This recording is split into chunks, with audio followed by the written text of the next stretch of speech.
Let's go to Amy in Las Vegas. What's up, Amy? Hi, Dr. John. How are you? Partying. What are you up to? Rocking on to the break of dawn. What are you doing? You're in Vegas. Not much. Yeah.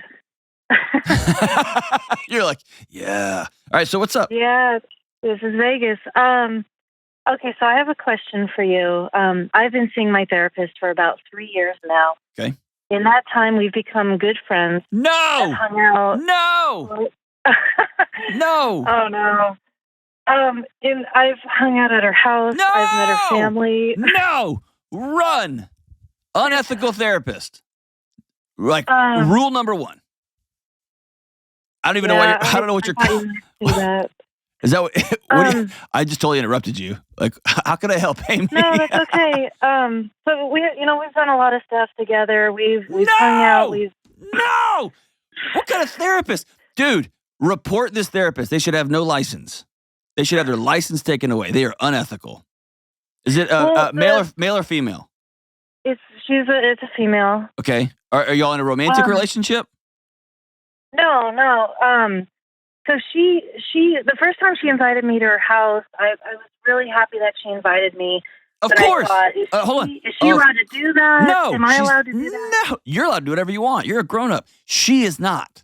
She is a licensed professional. Yeah. It's a core violation. It's one of the corest violations. Here's why. It's called a dual relationship. It's highly unethical. Here's why. Okay. Friendship is the giving and taking of presents, right? This back and forth of love and deep understanding and the promise that come what may, I'll hold your burdens and you'll hold mine. Yeah. And a professional therapeutic relationship is entirely one-sided. You are paying another person to sit with you in your burdens.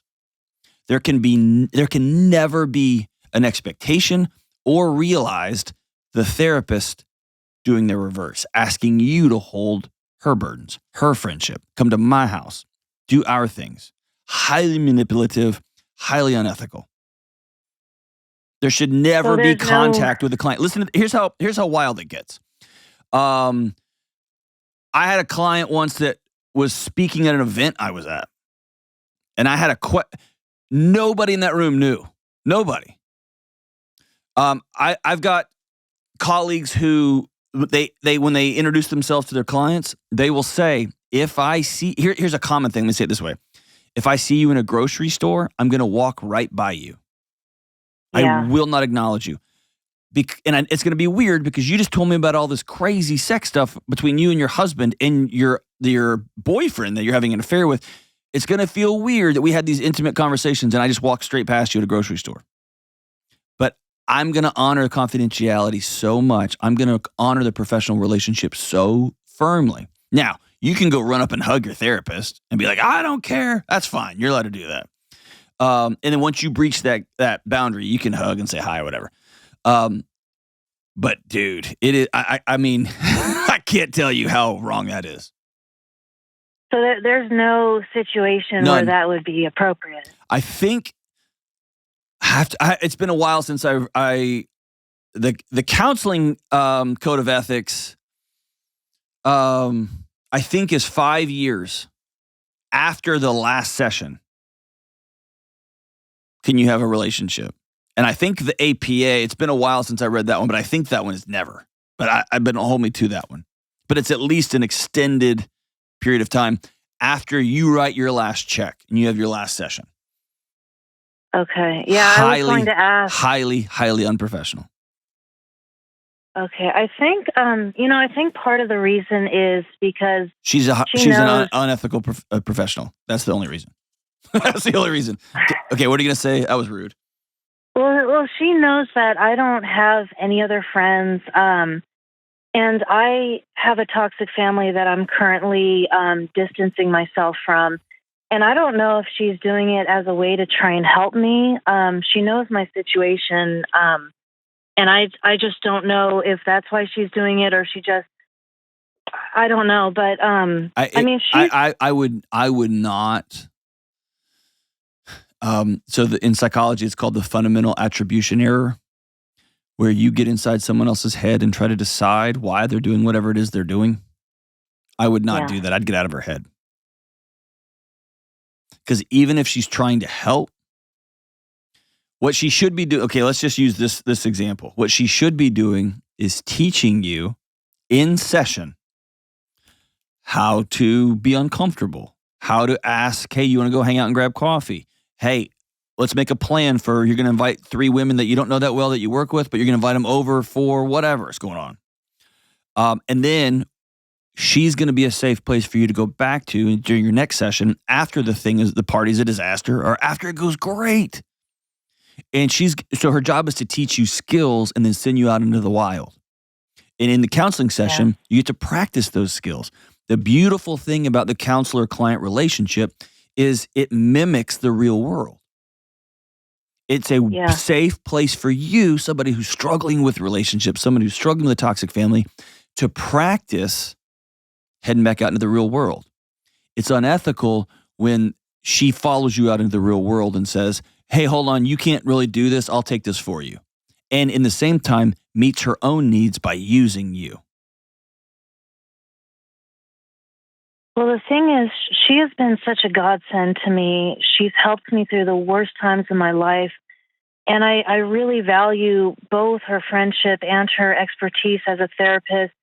I just don't want to lose her. I mean, I really enjoy spending time with her. Of course you do.